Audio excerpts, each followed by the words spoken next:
Bro, does anybody else wonder why they keep finding hella metal in our food? What I told her is how much metal you have in your body will affect you when this thing happens. It has to do with frequency.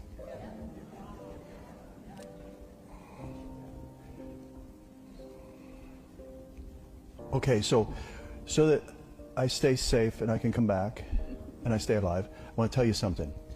I will give you a hint of what he showed me. It's going to happen. And you have to get rid of these metals in your body. And I know exactly how to do it very easily. If you want to do it fast and quick, it would be green drinks. Anything green. And, you know, the whole fiber thing and all that, I know. But what I'm saying is there's something with chlorophyll that has to do with, it matches, it's very close to your blood in its structure. That's all I'm going to say. Okay, so you have to have a carrier that will grab things and take them out of your body, okay? That's why I wanted her to speak to you about this.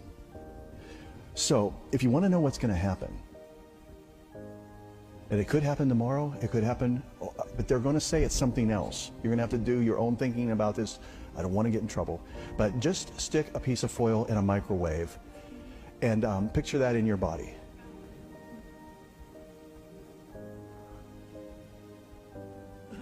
And now you know the devil's plan.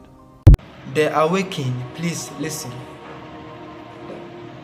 Saturn. He's referred to as Lord of the Rings. Hollywood's still making movies about Lord of the Rings, and Americans just love it and have no idea in the world what they're looking at. They're telling you something, but you're not listening. So Saturn is the Lord of the black robe. Judges wear black robes. Catholic priests wear black robes. Rabbis wear black robes. Kids graduating from high school and university wear black robes. Black robes are the robes of the planet Saturn. Saturn's color was black. God Saturn in the ancient Phoenician world was referred to as El, E-L. This is why if you're continuing today to worship the planet Saturn, you become known as an elder. How did you get to be an elder? You got elected with elections. Because you were elected, now you're one of the elites. You have become elevated. Words and terms are very, very interesting. The truth is hidden in plain sight. That is why we put on rings during marriages. It is not from God.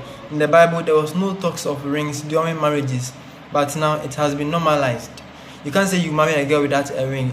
It won't be possible because of the system. You know.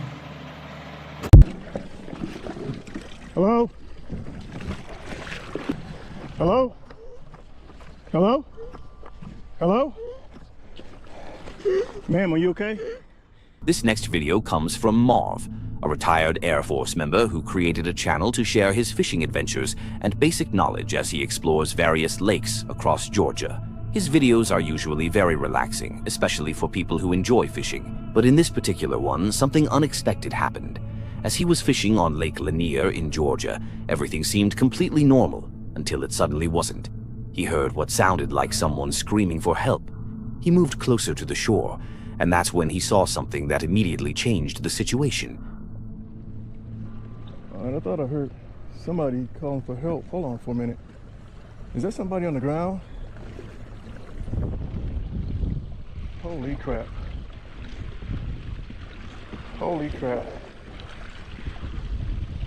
Hello? Hello?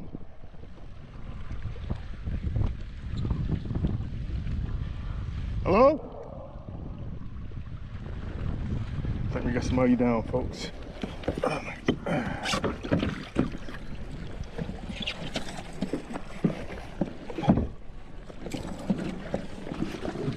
Hello?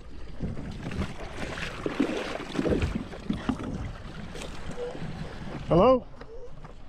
Hello? Hello? Ma'am, are you okay? Stand by. Let me get help. Let me get help.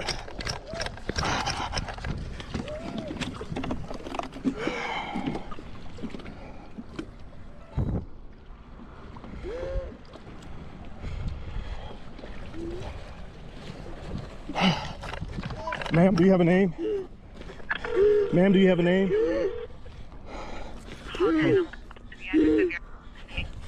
Hello, we got an emergency here. I am at the Clark's Bridge boat ramp. I'm across from it at another boat dock, and I have a white female who's on the ground. Appears that she may have fallen and tripped, and she's in a recovery position, but she seems to be gasping for air. She's, ma'am? Ma'am? Sir? Yes, Can ma'am. you give me an exact address? Are you on the Lake Road? No, ma'am. I am actually on land right now. I'm on shore across from the Clark's Bridge boat ramp. He says he was forced to make old food look fresh. That's why he secretly recorded his supervisor admitting tampering with best before dates is industry standard. Every store does the same thing. All the other stores do the same. At his home, Safari demonstrates what he says is done at work. He takes cheesecakes weeks past their best before dates, adds new toppings, and sells as fresh. I decorate it, and I'm selling expired stuff for... In a national online call-out, Marketplace hears from grocery workers at smaller stores and big chains, sharing stories of food tampering. He used to work in a Toronto area supermarket. He shows us how he was told to give old meat new life. If it's like this, we would dabble in a little bit of blood, throw it into the meat mincer with some redder meats, and then all together it would make it look red. And then we put it back up on the shelf. At the University of Guelph, a microbiologist simulated what grocery insiders told us they do. He discovered toxins and bacteria. Bro, I promise you the next lie they're gonna try to sell us, extraterrestrials are actually demons. I don't think they're aliens. I think they're demons anyway, but that's a long discussion. This is a Pentagon. This is a Department of Defense official saying, stop looking at UFOs because they're demonic. Correct. Believer in UFOs, alien life? No, I don't believe in alien life. They're demonic. Now, if you're really paying attention, you'll start to notice that any UFO researcher that doesn't work for the United States government will probably end up saying something more like this. Everybody who I know who has dealt directly with those beings have told me our own experience, and that is they are completely non-hostile. They have been portrayed as such because how do you unite the world around a military response? You create a false alien threat. This is what Wernher von Braun warned about, and we are very much at that point. They apparently showed up as holograms. They looked tall, that's what she said, and they communicated telepathically with every single scientist in the room. Wow. And they all got the same message, which is that they are coming in peace. Oh, no, there ain't no way this is true. Hold on. This is the retired U.S. Army Captain, Skip Atwater. He's the founder of the Army's remote viewing program called Gondola Wish. Now check this out. So during one of his sessions, he met an alien, and this alien unknowingly gave him the secrets about space travel. But the alien described it in a really strange way, and we're gonna see if we can decode it. So let's get right into it. The captain was like, all right, I was remote viewing. And then, boom, I'm in a UFO. And in front of me is an alien. The alien turns around like, yo, what the hell are you doing here? Captain's like, the alien is like, yo, you gotta go, man. You're not really supposed to be here. The captain's like, okay, hey, I know, but before I go, I have some questions. The alien's like, what is it? The captain says, how do you all do it? How do you all travel from like here to the star Alpha Centauri so fast? The alien says, man, you're not gonna get it. You're not gonna understand. The captain says, try me, please. You have access to my thoughts. Show it to me in a way that I can understand. The alien says, okay. The way you guys think about travel is that you have to go in one direction really, really fast. The way we do travel is, imagine a Rubik's Cube. And on that Rubik's Cube, on each little square are the elements of the periodic table. The captain's like, the alien's like, yeah, I told you you weren't gonna get it. But the alien continues, and he says, instead of traveling really far, really fast for a long time, we just rearrange the blocks on the cube. Now, the freakiest thing happens next, which pretty much tells the secret of all of this. The captain, in this moment, on the Sean Ryan show, okay, this happened on his podcast. In this moment, he says, oh my God, I never thought about this. There is no time and there is no space. We're gonna get to that later on in this video. Anyway, the alien talks about, yeah, you guys typically travel to get somewhere. Well, us, when we make a match, we appear. Now, hold on, because that analogy can be confusing for some people, this Rubik's Cube. But if we put our mind to this, we can figure this out. So let's do this together. Let's have a brain blast. Now let's break down this analogy to its first principles. Okay, we have a Rubik's Cube, right? So we have some sort of configuration mechanism. Configuration of what?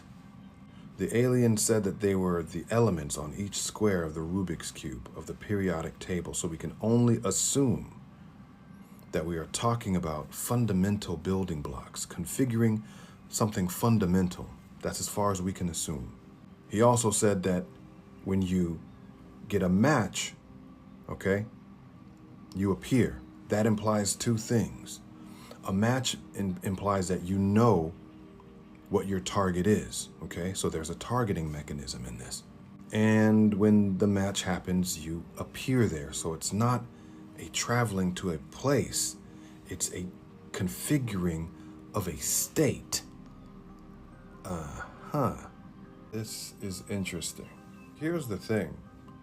What this alien described to this army captain is no different than what mystics of the past have been doing, and even programs like the Gateway Experience have been doing. They're externalizing an internal process, because this is exactly what you do when you travel within the mind. Your awareness handles not only the configuration mechanism, okay, but the targeting mechanism, the matching mechanism, and the experience mechanism. It's like having Project Looking Glass in your mind, or better yet, Project Looking Glass and space travel is the externalized version of your mind's capabilities. The only difference is that in your mind, you experience it immersively, but your physical body stays here. So to travel somewhere physically, you would have to create those conditions around your physical body. You would have to make a technological bridge, okay? Perhaps this describes what UFOs actually are. Field stabilizers that make a coherent field around you that matches where you're going, that matches the vibratory state of your target location, but what we understand now as a target state. Look, folks, I'm thinking out loud here in real time. I'm not going to the whiteboard. I'm just processing this stuff in real time and seeing what we can make of it. Okay, so let's talk about it, because this brings up way more questions than it answers. First off, okay, if space as we understand it is not real, then what the hell is the thing that we see when we look up at the night sky? Question one, okay? Question two. What does that mean that aliens are? I know y'all have heard of P-52, P-47. Could it really all just be us? Different states of us at different times? Because remember, if location is just a state that you can match to, then you could argue that time is the same thing. Time travel just becomes matching a state and being there, appearing there, rather than like, oh, going back and forth. There is no back and forth. There is just state versus state. Number three, what the hell is a star? What is the significance of a star? What is the significance of a planet if they aren't places to go? If they're just local experiences in our sky, then what are they really? The ancients have an answer for that too, but we'll get to that in another video. Now, I know that a lot of people have their beliefs of what these are, but I don't like operating in belief. I like diving deep. I like going deep with logic. So meet me halfway here. Let's see how far we can push this with logic alone, with the assumption that these things are true. I'll see you all in the comments, because this just got freaky.